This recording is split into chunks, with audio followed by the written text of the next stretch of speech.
Assalamualaikum warahmatullahi wabarakatuh. Halo guys, jumpa lagi bersama saya di Marola Channel. Apa kabar sobat Marola? Semoga sehat selalu dan diberikan rezeki yang banyak dan juga limpahan pahala dengan sebanyak-banyaknya. Amin ya rabbal alamin. Dan di video kali ini ada sebuah ulasan Muhammad bin Salman baru sadar selama ini diadu domba Israel. Arab Saudi baru lakukan boikot besar-besaran. Seperti yang telah kita ketahui bersama, sudah hampir kurang lebih 1 bulan Indonesia dan juga negara-negara besar yang memiliki hati yang membela Palestina telah melakukan boikot besar-besaran terhadap produk-produk yang pro-Israel. Dan Arab Saudi selama ini kemana aja ya? Oke guys, tanpa banyak bicara lagi, mari kita simak ulasan ini sampai selesai agar tidak ada gagal paham di antara kita. Tanpa berlama-lama lagi, langsung saja kita saksikan. Let's go!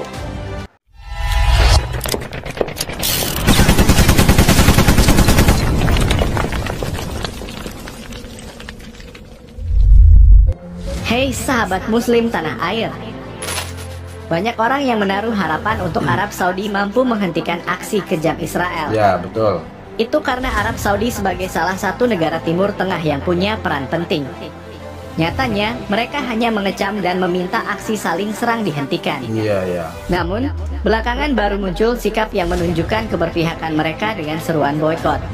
Mengapa mereka baru menyerukan boikot, padahal di belahan bumi lain sudah melakukannya sejak lama? Iya. Berarti Nah, selama ini kemana apa yang aja sebenarnya terjadi pada Saudi?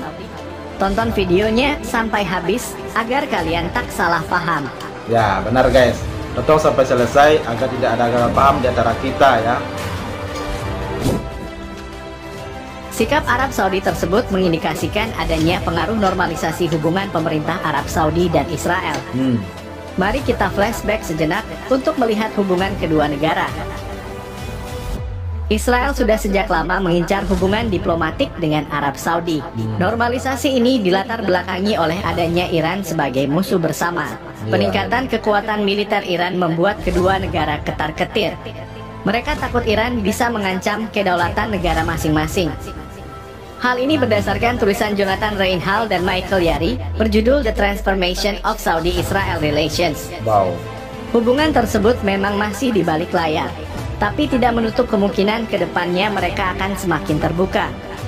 Perdana Menteri Israel Benjamin Netanyahu bahkan sangat bersemangat dengan normalisasi hubungan dengan Arab Saudi ini. Menurutnya, perdamaian itu akan bisa menciptakan Timur Tengah yang baru. Itu akan menguntungkan kepada dia ya. Kekhawatiran Arab Saudi semakin menjadi-jadi kala Iran semakin maju dalam hal nuklir, senjata mematikan yang bisa meluluhlantakkan wilayah musuh. Riyadh menyadari bahwa Israel memiliki kemampuan militer yang bisa membendung Iran.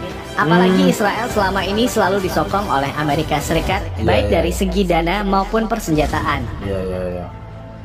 Menjalin hubungan baik dengan Israel juga berarti mengamankan dukungan Amerika Serikat. Dengan kata lain, Israel adalah sekutu potensial bagi Arab Saudi.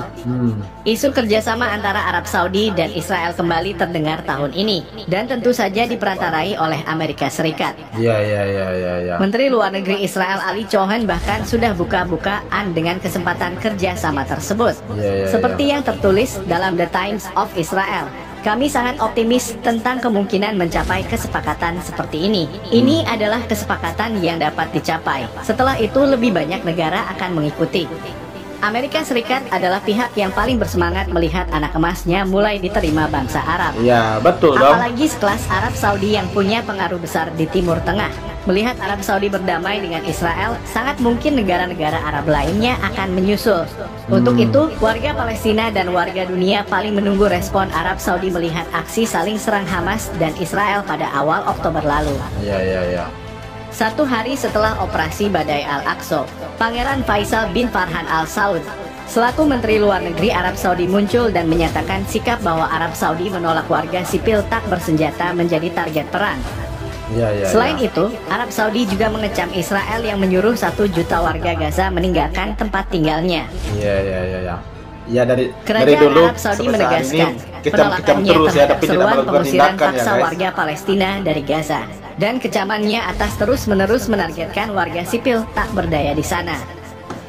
Karena semakin hari Israel semakin brutal menyerang warga Gaza, Pangeran Faisal kembali buka suara untuk menghentikan penyerangan kepada warga sipil kedua belah pihak dan segera mengusahakan perdamaian. Pangeran Faisal juga menyampaikan kritiknya kepada Israel seperti yang dikutip dari Al Arabiah. Kerajaan Arab Saudi juga mengingatkan kembali peringatannya bahwa situasi berbahaya saat ini adalah akibat dari pendudukan Israel yang terus berlanjut, perampasan hak-hak rakyat Palestina, dan provokasi sistematis. Kritik tersebut sebenarnya masih sedikit jauh dari yang diharapkan oleh warga Palestina dan masyarakat pro-Palestina. Benar. Banyak yang berharap Arab Saudi bisa melakukan hal lebih banyak untuk menghentikan penderitaan warga Gaza. Lebih banyak dan lebih besar lagi pimpinan Raja Salman adalah negara kaya dan disegani di mata dunia. Ada banyak hal yang bisa mereka lakukan untuk menghentikan Israel. Harapan soal menuju Timur Tengah yang baru sepertinya menjauh. Pasalnya perlahan tapi pasti, posisi Arab Saudi mulai berubah. Yang sebelumnya terkesan netral, persoalan Hamas, Palestina, dan Israel lama-kelamaan mulai menunjukkan keberpihakannya kepada Palestina. Salah satunya lewat kecaman Raja Salman bin Abdul Aziz. Itu harus dong. Setelah serangan Israel ke Jabalia, sebuah pengungsian terbesar yang ada di Gaza.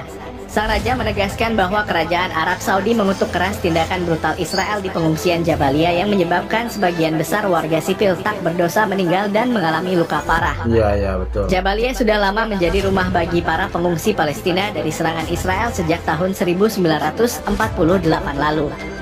Bukti lain keberpihakannya adalah Riyadh mulai berkomunikasi dengan Iran.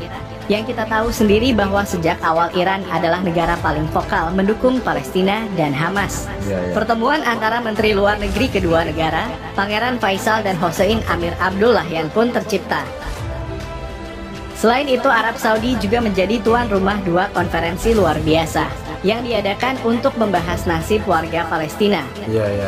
Ada konferensi tingkat tinggi luar biasa, Organisasi Kerjasama Islam atau OKI dan Liga Arab, yang diadakan di Riyadh pada 11 November lalu, membahas soal agresi Israel terhadap Palestina. Sejumlah poin pun disepakati. Mereka mengecam dan mengutuk aksi brutal Israel kepada rakyat Palestina yang ada di jalur Gaza dan tepi barat. Mereka menuntut pembebasan Palestina dari penjajahan dan pendirian negara merdeka dan berdaulat dengan Al-Quds Al-Syarif atau Yerusalem sebagai ibu kotanya. Mereka juga menyoroti dan meminta pertanggungjawaban negara-negara yang mendukung pendudukan Israel, mendukung pelanggaran hukum internasional yang dilakukan Israel, dan menghalangi terwujudnya perdamaian di antara Israel dan Palestina. Lalu mereka juga menuntut Dewan Keamanan PBB mengambil langkah tegas untuk menghentikan agresi Israel. Harusnya begitu. Selain itu, negara-negara yang hadir juga menegaskan Menteri Luar Negeri Arab Saudi sebagai Presiden KTT Arab dan Islam ke-32 bersama mitranya. Untuk memulai tindakan internasional dalam rangka menghentikan kekerasan di Gaza. Setelah konferensi selesai, delegasi Arab Saudi termasuk Pangeran Faisal bin Farhan pun berangkat ke Beijing kemudian ke Moskow untuk mempromosikan genjatan senjata dan solidaritas untuk rakyat Palestina. Kemudian mereka akan bertolak ke London. Negara-negara yang hadir dalam konferensi luar biasa itu juga sepakat menyeru kepada semua negara untuk memberlakukan embargo senjata untuk Israel. Kami mendesak semua negara untuk berhenti mengekspor senjata dan amunisi ke Israel. Muhammad bin Salman juga mendesak Israel segera menghentikan operasi militer untuk menggantikan bencana kemanusiaan yang semakin hari semakin parah. Sang pangeran juga menyerukan agar penyaluran bantuan kepada warga Gaza segera dilakukan. Muhammad bin Salman juga mengutuk aksi pelanggaran hukum internasional yang dilakukan oleh Israel di Gaza. Salah satu pelanggaran yang dimaksud adalah menyerang fasilitas kesehatan seperti rumah sakit. Dua di antaranya adalah Rumah Sakit Indonesia di Gaza dan Rumah Sakit Al-Shifa. Akhirnya butuh waktu sebulan lebih agar Muhammad bin Salman mengambil langkah tegasnya dengan seruan untuk negara-negara barat tidak mengirimkan senjata ke Israel alias memboikot Israel. Betul. Semoga langkah tegas Muhammad bin Salman ini membuat penyerangan ini benar-benar berakhir, bukan sekedar gencatan senjata saja. Dan jangan lupa selalu mendoakan saudara kita di Palestina agar diberi kemenangan di suatu hari nanti. Amin, amin, amin ya Allah, amin ya rabbal alamin. Nah, itu dia guys. Akhirnya di sini terungkap sudah bahwa Muhammad bin Salman, putra mahkota Arab Saudi, itu sudah mulai melakukan boikotnya terhadap Israel dan sudah mulai mendukung kemerdekaan untuk Palestina. Dan mereka juga telah mengajak negara-negara besar lainnya seperti Spanyol dan juga Jerman kemarin dan juga ke Beijing untuk melakukan pemboikotan atau melakukan penghentian peperangan terhadap Palestina dari Israel.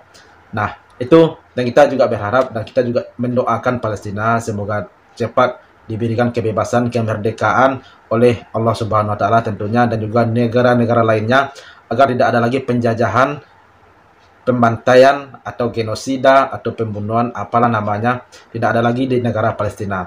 Dan kita berharap semoga Palestina segera merdeka, segera mendapatkan kedamaian dan juga hak-haknya sebagai warga negara dan juga sebagai makhluk Allah Subhanahu wa taala. Oke guys, itu dia video kita hari ini, dan juga ulasan ini sangat berarti sekali. Terus share dan dukung terus Palestina, doakan mereka agar diberikan kebebasan, dan juga bagi korban yang telah meninggal semoga diberikan tempat yang layak oleh Allah Subhanahu wa taala, dan diberikan kesembuhan kepada mereka-mereka yang sakit. Oke guys, terima kasih banyak bagi yang telah menonton, dan jangan lupa link originalnya ada di deskripsi. Terus support Marullah Channel, dan sampai jumpa lagi di video berikutnya. Terima kasih. Thanks for watching.